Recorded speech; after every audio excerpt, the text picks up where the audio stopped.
Hello, friends. Wow, my clock tells me to get away from the ghouls. Be sure to subscribe to my channel. My name is Meg, and when I was 12 years old I didn't really have friends. At one point when we lived in the countryside. But it was only for the summer until school started again. The house was really big and old, so one day I went around it to explore. That is where my story begins. While I was exploring that day, I found a bunch of interesting stuff, but also kept hearing weird cracking and hissing noises coming from the basement. It was locked, so I couldn't go down there to check. After searching for a bit, I found a bunch of old keys in a drawer in the study. One of them worked on the basement door, so I was able to get in there. The whole place was really stinky and dusty, with cobwebs everywhere. The stairs and walls were all wooden, so walking down made the steps creak. It was really dark, with no light coming from the small painted black windows, and I could still hear hissing and cracking coming from one corner of the room. The air was really heavy and it smelled like rotten dirt. Then I saw something moving in the shadows. At first, I thought it was a kitty cat, but no kitty is that big. It was definitely some sort of creature. It was almost as tall as me and looked like a little boy. But he was somehow different. He had an unusual face, with grey skin and big stretched yellow eyes. His hands had really long nails, that looked more like claws, and his teeth were small, sharp, and there were a lot of them. He was wearing old and torn, dirty clothes. "Are you afraid?" the boy asked me with that weird hissing in his voice I kept hearing. Not really. I just stared at him. I was more curious than frightened. "What are you doing in our basement? I got stuck here and couldn't find a way out. Hunger has made me weak." He was staring at me back, but it wasn't with curiosity. "If you are hungry I can make you a sandwich, just come up and then we can tell my mum and dad, and they can call your pa." "No." The boy's eyes lit bright as he screamed at me. I stepped back a bit startled. Not because of him screaming, but because for a split second, he got from his end of the basement to be right in front of me, just an inch away from my face. No telling. The boy slowly hissed through his sharp teeth. He was out of breath. Okay, I won't tell." He stepped away from me without breaking eye contact. He had a new expression on his face. He looked me up and down and seemed confused. "Don't I scare you? Why aren't you running away screaming?" "I don't know, but you don't seem scary. You do look a bit weird for a little boy, though." "I am not a little boy." He went back to his corner and sat down. "I'm a ghoul." "A what?" "A different type of being." He was piercing me with his yellow eyes. Then he paused and said, "Do you have any food? I've been here so long. My strength is limited now." He was breathing heavily. "Yes, sure, I can make you a sandwich. And I think there's some more pie in the fridge that my mama made yesterday." I was getting more curious and sat down on the floor in front of him. "I don't eat that kind of food." The boy shook his head angrily. "Then what do you like?" He buried his head in his crossed arms over his knees and began rocking back and forth without saying anything. I looked around the basement and noticed the rotting smell was coming from quite a few long dead pigeons scattered around. It looked like there was a crack somewhere in the basement, considering they somehow got in. But I couldn't understand why the little boy couldn't get out. "Why have you stayed here? I know the door was locked, but I am sure there should be another way out. Or you could have screamed for help. What happened to you?" The boy lifts his head a little so that he could look me in the eyes. He seemed cautious and yet interested in me. He uncrossed his arms and moved closer. He stared at my face for a few seconds and then told me his story. How he and his family were on the run. How he got separated from them by force. How he hid in this house scared and alone, but the people chasing him found him. How he went in the basement to hide, but after that found out that he couldn't open the door anymore as it had gotten locked from the outside. How he tried to find a way out but couldn't. He had broken a window but couldn't fit through it. How a few pigeons had fallen in the basement through the crack, so he didn't at least starve to death. I was too small then to break down the door, and after some time became too weak to even scream. My family is probably dead and without food. I'll soon join them. At age 12 I had some concept of death. But I knew I had to help that little boy, or ghoul, or whatever he was. His story had made me so sad. I sprung from my position and said, "No, you won't. Let's go upstairs and we'll find you something to eat." The boy seemed somehow disappointed. I can't handle light right now. From down here I never know if it is day or night out there. And I am too weak to be on the move for a long period of time. I stayed at my place thinking about what to do. "Well, I will find something for you. Until then you can stay here. I won't tell my parents if you don't want to." I laughed. "I am Meg. What is your name?" "You can call me Al," the boy said after a short pause. "Okay, Al. I'll think of something and will come right back." I hopped on the stairs and out of the basement, closing and locking the door behind me. I was very excited. I had the feeling I am making a friend in the most unexpected way. I went to the kitchen and opened the fridge. I took out some leftover chicken, some peas, some carrots, a few apples, chocolate pudding, and some bread. I mean, if he didn't like sandwiches or pie. I took it down to him, and after a couple of days, I found that he hadn't touched any of the food.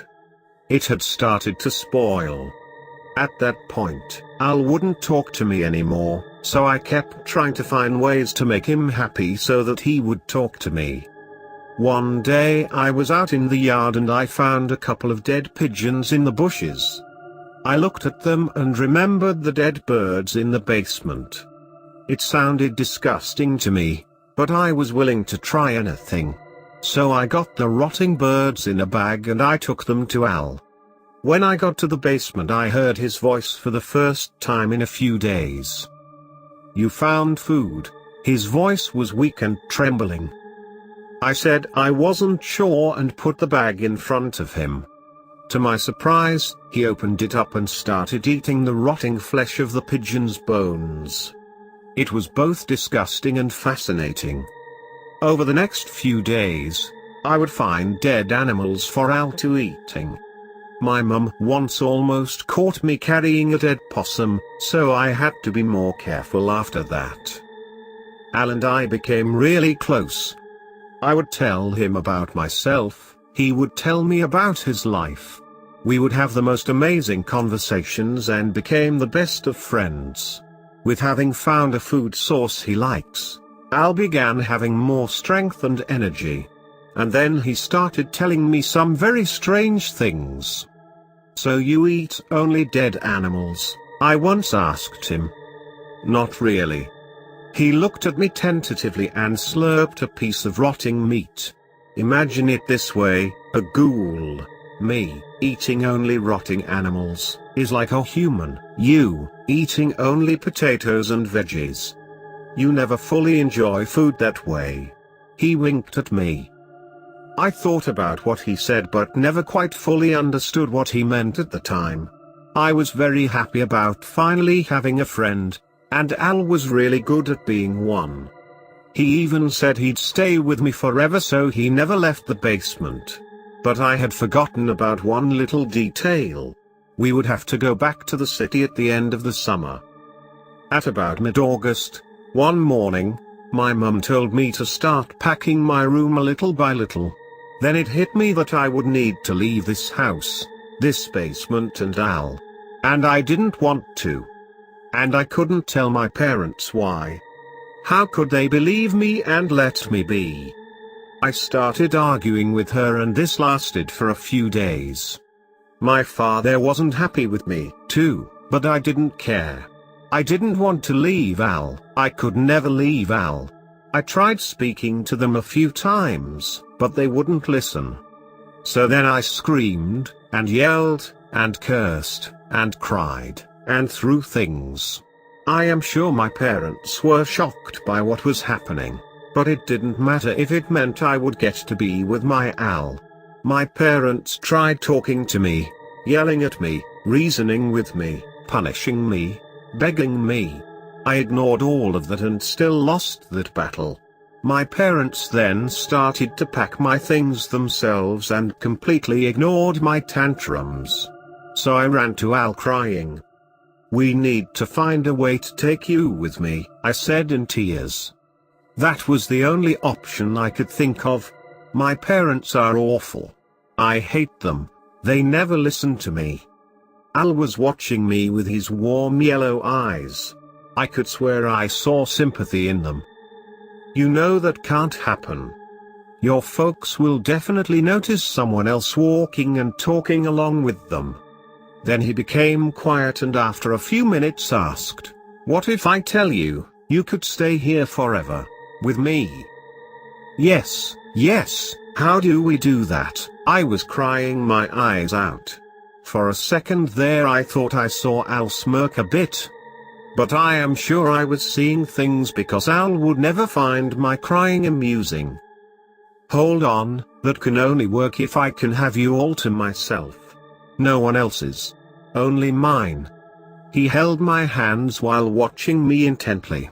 I found the spark in his eyes hypnotizing.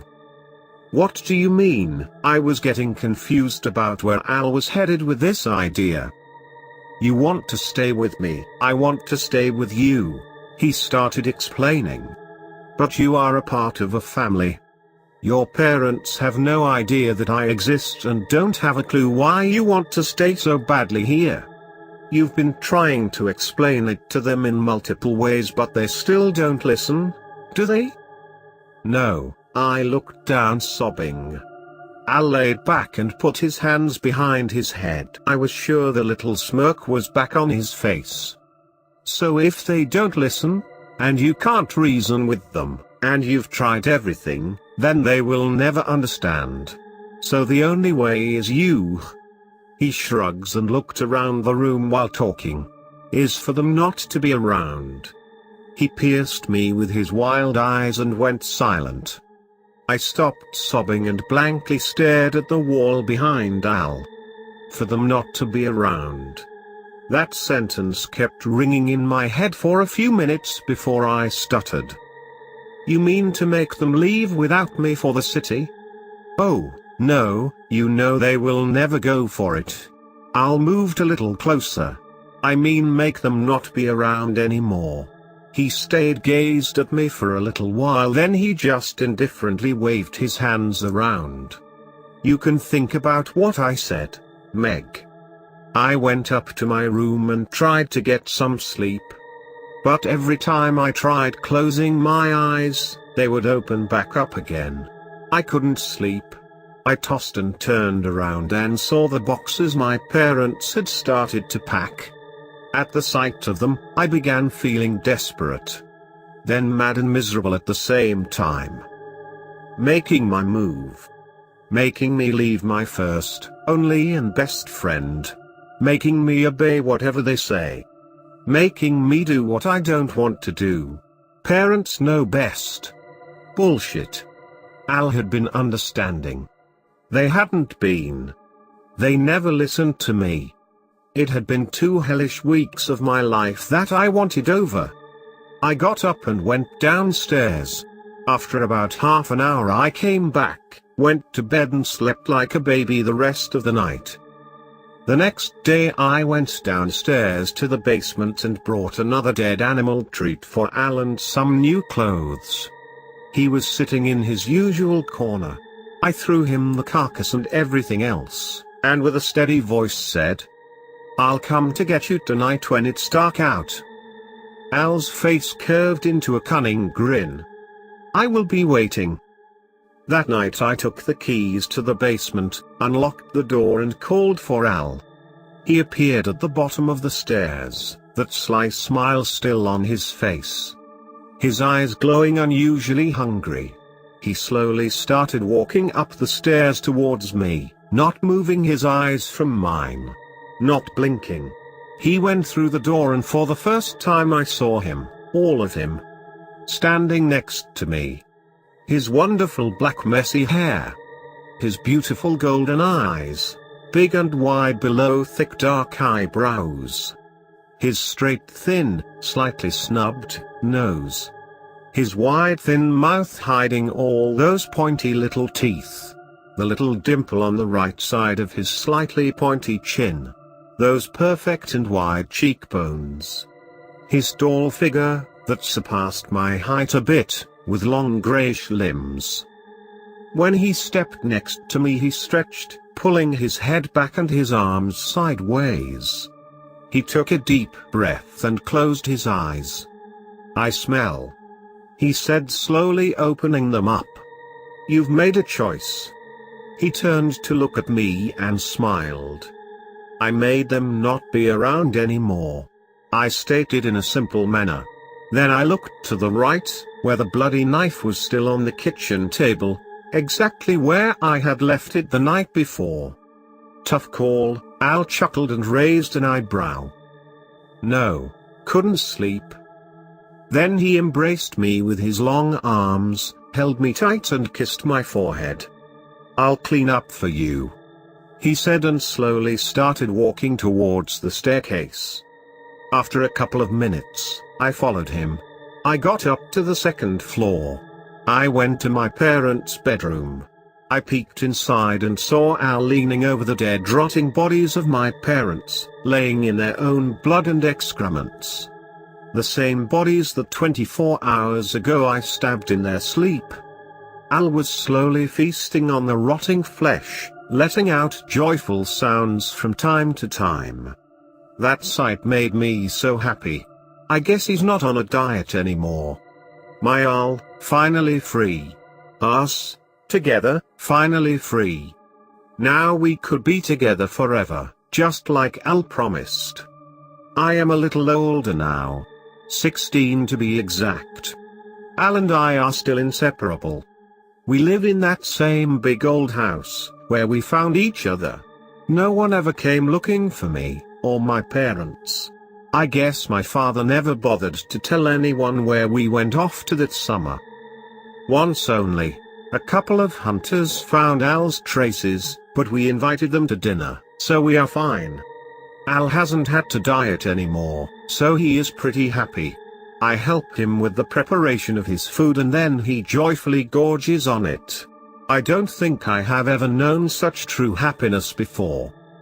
Unfortunately, the news has recently reported police investigations in our region on the accounts of missing people.